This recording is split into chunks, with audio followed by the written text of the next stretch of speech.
Yeah, it's important to look at that whole relationship that an individual has with a business. I mean, ultimately, like you said, these companies are there to provide value for you, to deliver wow, as the Zappos founder used to say, Tony Hsieh, right? And that's why we love our brands. Yeah. Except, unfortunately, the current way, I guess it used to be television and advertising and radio advertising, where you hit a bunch of people, most of which probably didn't want to see or hear that ad. Now you try to target them and get them to opt in and go something and do somewhere.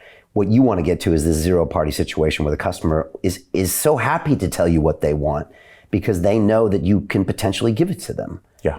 And that's where we were probably always headed anyways. I think it is. And where this gets really interesting, but also even more challenging, is it's not just about giving customers what they want. Yeah, that's helpful and that's a start, but you can't just keep showering people with stuff. You need a business.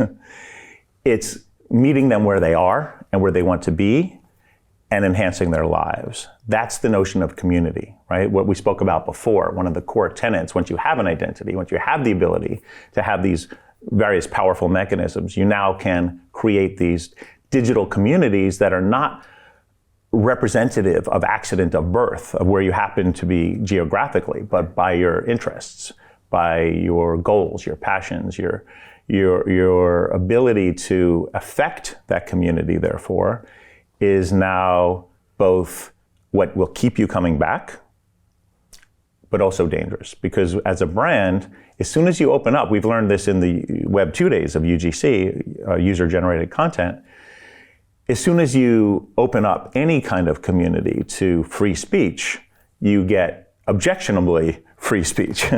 So how do you moderate? So the greatest challenge and opportunity of the next generation of these communities will be moderation.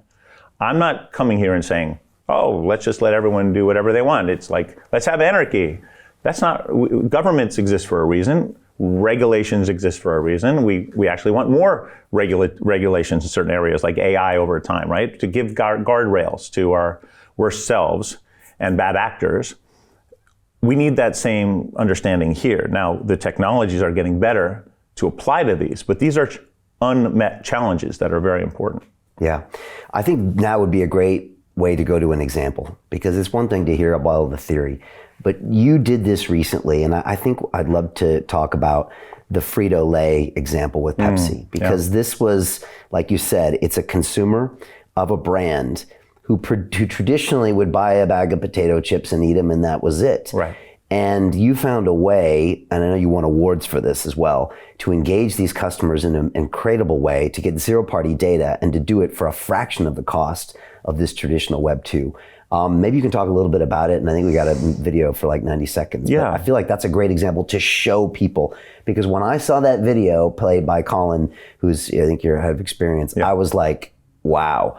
I heard everyone talk about the metaverse. I had been to the sandbox of the Decentralands, but there was nothing going on there, and I couldn't really feel like it wasn't for me. Yeah. But when I saw the way that you literally delivered wow for a bunch of people that weren't expecting it, got them to create content, generate a community to where they were just like, this is just amazing. I was blown away. So maybe you can talk a little bit about it and we can play the video. Sure. I mean, credit where credit is due. It's a very collaborative effort, built on the Vatom platform.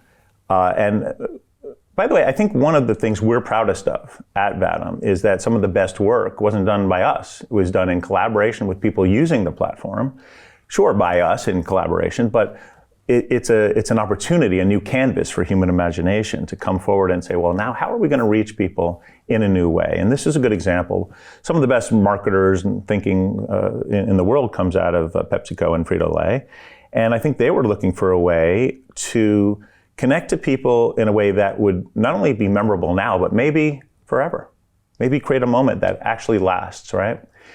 And you can do that with blockchain, because blockchain is not owned by PepsiCo or Vatom or anybody else. It exists independently of us. It's that independent observer that will last throughout the ages, or at least the psychology of that, right? Gives you that feeling of realness like a physical object, a virtual atom, right? So now apply that here. First thing, and most important with this particular opportunity, was you have to reach people with an expectation of zero complexity, zero friction.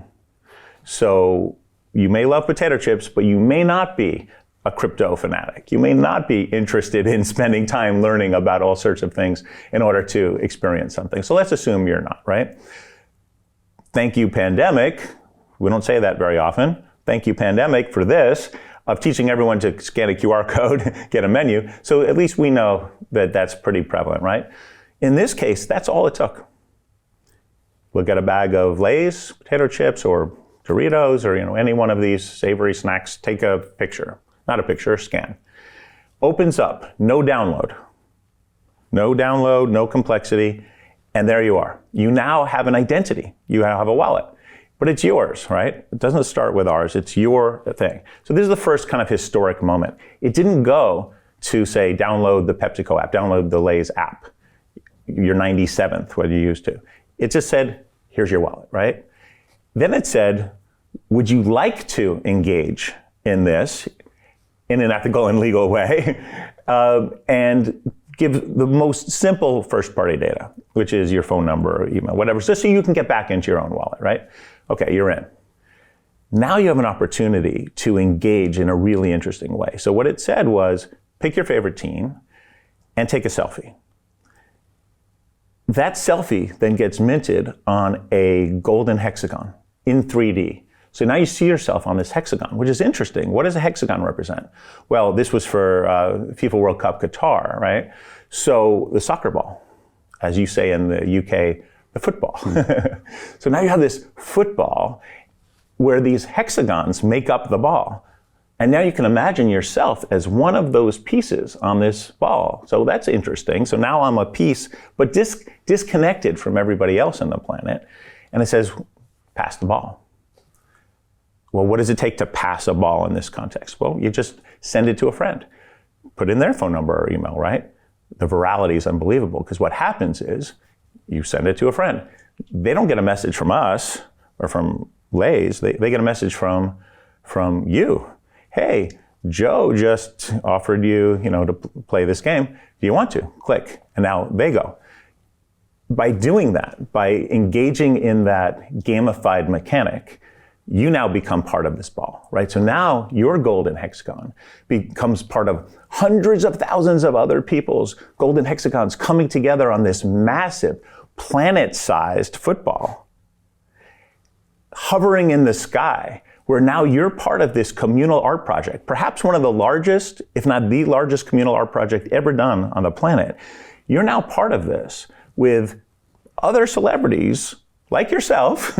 Your next door neighbor could be Beckham, could be Messi, could be your favorite football player, could be actors and actresses. A lot of people just on themselves were holding up their bags, great, participate, help the brand spread the love, right? A lot of people made funny faces, a lot of people just smiled, right?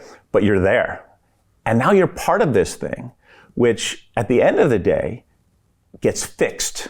Doesn't go on forever, gets fixed. Now you've participated in whatever period it was, and gets dropped into everyone's wallets who opted in to participate.